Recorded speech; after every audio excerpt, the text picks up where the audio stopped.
wathi ngikufundise ngesinto ukuthi sibaluleke kangakanani. Yabona ukufa komuntu ukusala kwespirit sakhe emhlabeni ngoba umphefumulo wakhe kowela kwenye indawo. Kuthiwa njena ekhaya kuzohlezi kuba novusa umuzi. Igama elithi vusa umuzi chaza ukuthi lo abamnika isikhiye ekugcineni uye lo ozophatha ibongo. Kwasho ukuthi sakamama noma sakababa. Yabo ukuthi umuntu ingqondo yomuntu iyahlukana kayi-2 kule side leli elakamama kule side leli elakababa. Ingakho uthole umuntu ahlele i1 abe alwa athi manje mina ngifuna ngiyenzeni, yabo ayi mina ngazi ukuthi kahle kahle ngifuna ngiyenzeni. Yabona umthole if wathola umuntu e1 ekhuluma yedwa usuke akhuluma nabantu abakubo ngoba ingqondo yaka left ekamama noma ingqondo yaka right ekababa isuke bakhuluma nawe ngaphakathi ngoba emzimbeni wakho uyi1 nibaningi kanje. So igama elithi vusa umuzi chazwa ukuthi ilasborn eyashiwa endlini. Ungabona ukuthi maybe kuyoba khona usisi omdala noma ubhuti omdala ku firstborn noma i-second born ihambe iye ethuneni ingamthathanga lo okugcina ngoba lo okugcina uye uvusa umuzi, uye ophethe ibani, uye ophethe ibongo ezasendlini. Akumelanga ukuthi kuye umuntu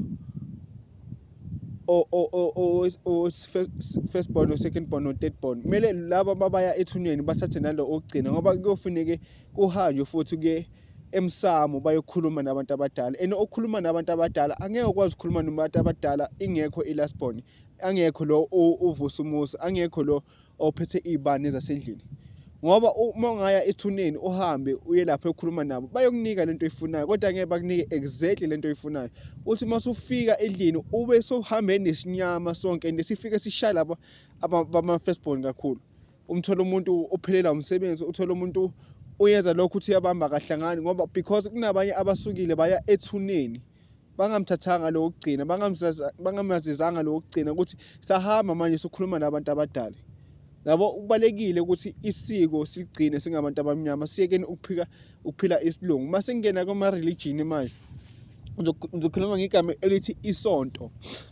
Isonto kuchaza ukuthi yabona abantu laba abeza la eSouth Africa, ngizokhuluma nje iqiniso, abodushi abo Van der Kerk ngekathi zama apartheid bafoster abazali bethu ukuthi bakhonze uJesu lo abamdweba lo abamnyeza abathi uNkulunkulu wabantu bonke lo ngoba ngakuthiwa abantu bavalelwa egumbini abantu abamnyama bahlukumezwa bangaphiwa ukudla bangaphiwa amanzi ukuthi bavume ukuthi uJesu uNkulunkulu wabo ophilayo emhlabeni. Yangizwa? So bathatha ithombe bathi this is your boss. Yes, mabe uyaphika awuphumi lapha ya.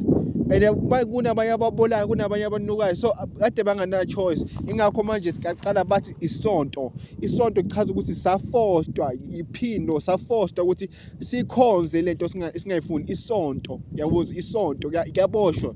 So manje okay, abantu babathi baya esontweni bafike babuza ukuthi okay salikamiyela isonto lweni singabantu abamnyama kodwa ngicela niyazi ukuthi thina lapha esikhula khona sikhule ngokuyenzani, ngokuphandla nangokubulala isilwane. Kathiwa ningasayezi lento le ningabantu abamnyama, lahleni lezo zinto lechaza ukuthi lahlani amasiko wenu, yabo. So abantu baziyeka lezo zinto lezi, abanye baphuma esontweni bahamba bayokhanda ezinye izinto zabo ezezangoma, bahamba bayokhanda ama-apostoli, bahamba bayokhanda ama-ZTC, bahamba bayokhanda yonke lento, kodwa yonke lento isawela under the Christianism ngoba kwabafostwa ukuthi bayenze lento abangayazi. So masijena sizama ukubuyisela abantu esikweni labo, not ukuthi sithi yekani la masonto wenu lawo eniwakhonzayo. Yebo siyavuma amasonto wenu awenu nabo uNkulunkulu benu, kodwa uNkulunkulu wathi uNkulunkulu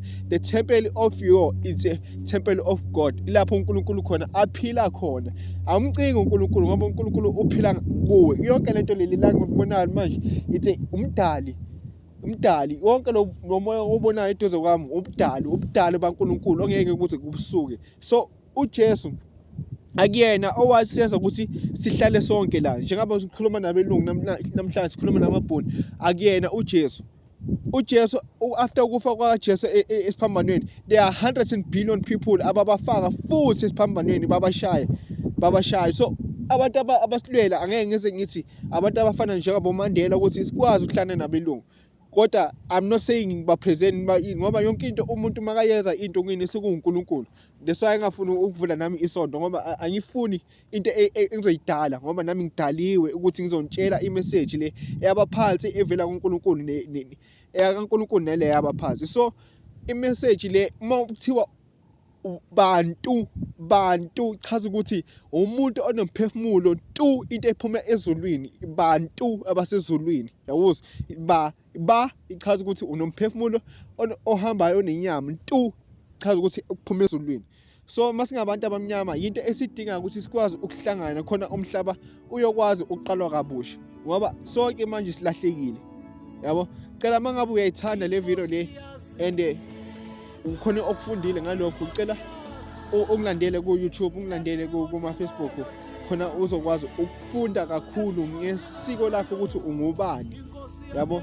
Sokwazi ukufundisana ukuthi manje siyakuphi phambili masisuka la. Ngiyabonga kakhulu.